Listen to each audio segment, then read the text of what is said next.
మీ business ఏదైనా మీ ఊర్లో promotion చేయాలంటే అది సుమన్ టీవీతోనే సాధ్యం. ఇప్పుడే సంప్రదించండి. ప్రస్తుతం తెలుగు రాష్ట్రాలను షేక్ చేస్తున్న వరదలకు కారణం పర్యావరణ అసమతుల్యత అనేది కాదనలేని నిజం. ఈ పర్యావరణంపై భావి భారత పౌరులకు, విద్యార్థులకు, సమాజానికి కొంతలో కొంతైనా ఒక అవగాహన కల్పించాలనే ఉద్దేశంతో నడుం బిగించాడు ఒక ప్రభుత్వ ఉపాధ్యాయుడు. వారానికి ఒక రోజులో సైకిల్పై పాఠశాలకు వస్తూ సమాజంలో అవగాహన కల్పిస్తున్న ఆ ఉపాధ్యాయుని ఈరోజు మీకు పరిచయం చేయబోతున్నాం. ఆ ఉపాధ్యాయునితో మాట్లాడదాం. ప్రస్తుతం పర్యావరణం సంబంధించిన విషయాలు అడిగి తెలుసుకుందాం. పదండి.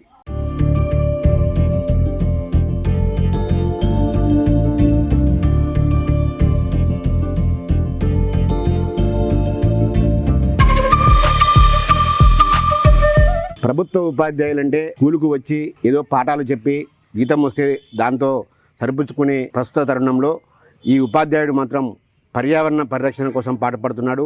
గ్రీన్ క్లబ్ ట్రస్ట్ ఏర్పాటు చేసి పర్యావరణ పరిరక్షణ కోసం రాజీ లేని పోరాటం చేస్తున్న ఈ ఉపాధ్యాయునితో ప్రస్తుతం మనం మీకు పరిచయం చేయబోతున్నాం. ఇతనే సూర్యాపేట పట్టణానికి చెందిన ముప్పారపు నరేందర్ గారు. నమస్తే నరేందర్ గారు. నమస్తే. ఈ సైకిల్ పైన ఇప్పుడు వస్తుండేది మేము చూసాం మిమ్మల్ని. అదేంటి రీజన్? సైకిల్ పైన అంటే మామూలుగా ఉపాధ్యాయులు అంటే కారులో, బైక్లో స్కూల్కి వెళ్తుంటారు.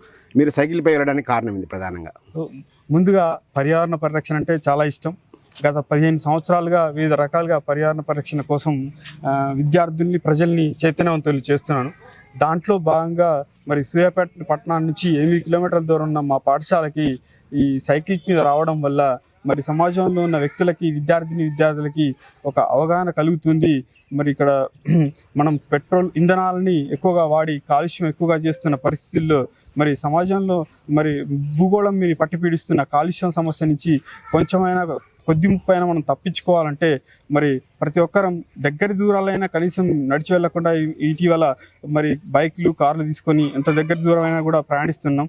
మనం మరి సమాజంలో ప్రతి ఒక్కరం భాగస్వామ్యమే కాబట్టి మన పర్యావరణాన్ని రక్షించుకోవడానికి మనం మన దగ్గరలో దూరాలన్నిటి కూడా సైకిల్పై వెళ్ళడం కానీ, నడిచి వెళ్ళడం ద్వారా కానీ, మరి దూరాలకు వెళ్తే కార్ పూలింగ్ లాంటివి ఏమైనా అవసరమైతే చేసుకోవడం, ప్రభుత్వ వాహనాలను ఎక్కువగా ఉపయోగించుకోవడం ద్వారా మరి విద్యార్థుల్ని, ప్రజల్ని చైతన్యవంతం చేయడం కోసం సైకిల్పై పాఠశాలకు వస్తున్నాను.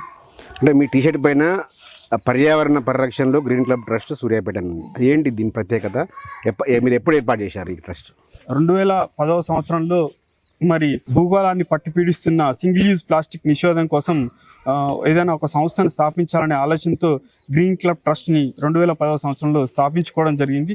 సో ప్రభుత్వం వారు 2016లో ఉత్తమ స్వచ్ఛంద సంస్థగా మమ్మల్ని గుర్తిస్తూ జిల్లా స్థాయిలో మరియు రాష్ట్ర స్థాయిలో అవార్డులు ఇవ్వడం ద్వారా మేము పర్యావరణ పరిరక్షణ కోసం గ్రీన్ క్లబ్ ట్రస్ట్ అనే ఒక స్వచ్ఛంద సంస్థని ఏర్పాటు చేసుకోవడం జరిగింది. ఓకే. అయితే ఇప్పుడు మీరు చేస్తున్న ఈ పర్యావరణ పరిరక్షణ కోసం మీరు చేస్తున్న పోరాటంకు స్పందన సమాజం నుంచి కానీ, ప్రజల నుంచి కానీ, విద్యార్థుల నుంచి కానీ స్పందన ఏ విధంగా ఉంది? స్పందన బాగుందండి. కానీ ఏంటంటే ఆచరణలోకి వచ్చేసరికి అందరూ మీ ముఖమే ఆచరిస్తే సరిపోతుందా, మరి ప్రభుత్వమే నిషేధించి ప్రభుత్వమే కఠిన చట్టాలు చేయడం వల్ల మనం పర్యావరణాన్ని రక్షించుకోవచ్చు కదా అనేది నాకు ఎక్కువగా వినిపిస్తున్న వాయిస్ అనమాట.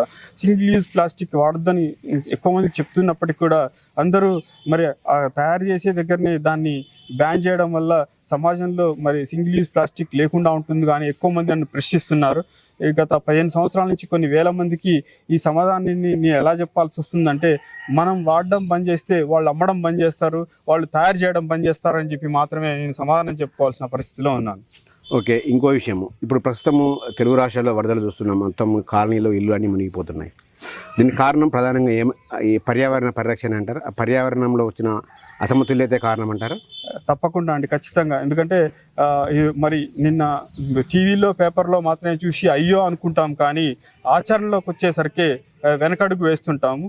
మరి ఇటువంటి ఉపద్రవాలు వచ్చినప్పుడు కుటుంబీకులు కానీ, దగ్గరి బంధువులు కానీ ఎవరైనా మరి చనిపోయినట్లయితే మన బాధను తెలియజేస్తాం, కానీ చివరికి ఆచరణలోకి వచ్చేసరికి మనం ఒక అడుగు వెనకనే ఉంటామని మరి చెప్పుకోవచ్చు. మరి ఇటువంటి విపత్కర పరిస్థితుల్లో భూకంపాలు, సునామీలు, వరదలు ఇలాంటి ప్రకృతి వైపరీత్యాలన్నీ కూడా సంభవిస్తున్న తరుణంలో భూగోళం గురించి, మరి పర్యావరణ పరిరక్షణ గురించి విద్యార్థులు, ప్రజలు ప్రతి ఒక్కరూ భాగస్వాములు కావాల్సిన అవసరం ఎంతైనా ఉంది. అంటే మీ ఒక్కరితోనే ప్రస్తుతం ఒక్కరే ఒంటరిగా పర్యావరణ పరిరక్షణ కోసం పాటుపడుతున్నారు. మీలో భాగస్వామ్యం కావడానికి ప్రజలకు, విద్యార్థులకు, సమాజానికి ఎటువంటి పిలుపునిస్తున్నారు? సో ముందుగా నేను ఒక్కరిని కూడా ప్రారంభించినప్పటికీ ఈ సంస్థని ఇటీవల కాలంలో మరి ఒక 200 మంది సభ్యులతో గ్రీన్ క్లబ్ ట్రస్ట్ స్వచ్ఛంద సంస్థ డాక్టర్లు, అడ్వకేట్స్, ఉద్యోగులు, వ్యాపారస్తులు, ఉపాధ్యాయులు అందరూ కూడా మరి ఒక మంచి పని కార్యక్రమంలో మేము కూడా భాగస్వామ్యం ఉంటూ చాలామంది సహకరిస్తున్నారు.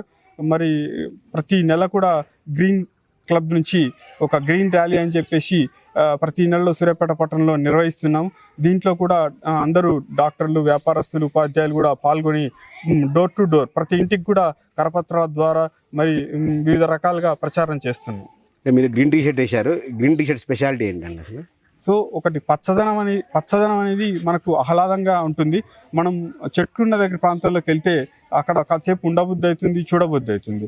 సో మరి అటువంటి పచ్చదనాన్ని మనం ఒంటి నిండా ధరించుకోలేం కాబట్టి ఇక్కడ ఒక గ్రీన్ టీషర్ట్ని అందించడం ద్వారా ఎదుటి వాళ్ళ కళ్ళకి పచ్చదనాన్ని అందజేస్తూ మనం ఒక ఆహ్లాదాన్ని ఇస్తూ మనం తెలియజేసే విషయాన్ని సులభంగా తెలియజేయగలుగుతున్నాం. ఉపాధ్యాయుడు అంటే పాఠాలు బోధించడమే కాదు, తను ఆచరణలో చూపిస్తూ సమాజానికి ఒక ఆదర్శప్రాయుడిగా నిలుస్తున్నాడు ముప్పారపు నరేందర్ గారు. ఉపాధ్యాయ దినోత్సవం సందర్భంగా ముప్పారపు నరేందర్ గారిని ఉపాధ్యాయ లోకమంతా కూడా ఆదర్శంగా తీసుకోవాలని ఆశిద్దాం. నరేందర్ గారు చేసే ఉద్యమంలో ప్రతి ఒక్కరు కూడా భాగస్వాములుగా నిలవాలని ఆశిస్తూ ముప్పారపు నరేందర్ గారికి సుమన్ టీవీ పక్షాన కృతజ్ఞత తెలుపుతున్నాం.